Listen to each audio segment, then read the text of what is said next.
Out of control. Back in junior high at Elizabeth Blackwell 210, my rebellion started small. My mom would give me money for the public bus, but I'd pocket it and walk the 12 blocks to school with my friends instead. It felt like a small win, a little secret. That's also where I first skipped class. I'd sneak into the Cross Bay Theater to watch movies, trading algebra for the big screen. By the time I graduated 8th grade, skipping wasn't a one-time thing, it was a habit. Then came high school, and everything changed. The state decided to send me to a different high school than my brother. For the first time, I felt truly alone, and this deep separation anxiety hit me hard. I ended up at John Adams High School, a 30-minute walk from home where I knew absolutely nobody. I'd sit in the back of every class just praying the teacher wouldn't notice me. School lost all its appeal. I started falling asleep in class, just completely checked out. A few months in, I perfected my escape plan. I'd show up, scan my ID, walk through the metal detectors, and then slip right out an exit door. If I saw a security guard, I'd duck into a bodega, buy a 25-cent juice, and wait for them to pass. I'd even stuff my book bag under my shirt so I looked less like a student ditching class. Then I'd walk to the train station, jump the turnstile, and just ride the A train all day. With nowhere to go and my friends in school, the train became my world. I'd fall asleep and wake up somewhere in the Bronx, then just catch the next train back, timing my return for when school let out. Of course, the school would call home.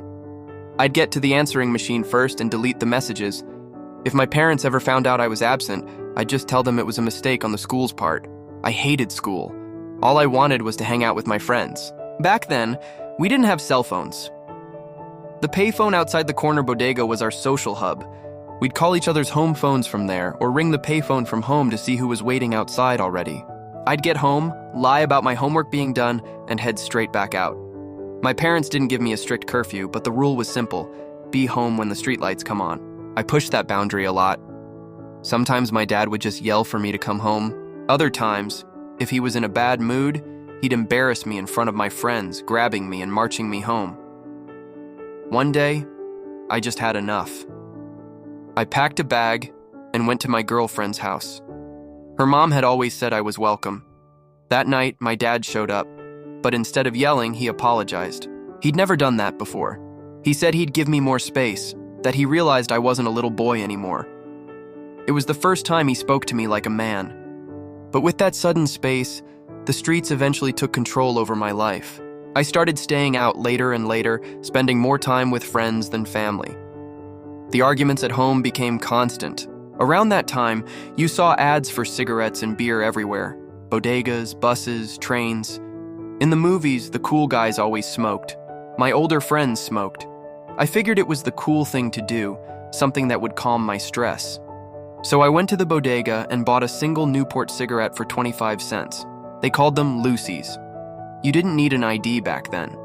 Cigarettes were the start that eventually led me to smoke weed and later experiment with other drugs. I kept convincing myself I had control and could quit anytime, but I was really just lying to myself all along. It was too late. By 15, I was addicted. I'd buy a cigarette whenever I was angry or stressed. When I was broke, I'd ask friends or even strangers to bust me down, just to give me a piece of theirs.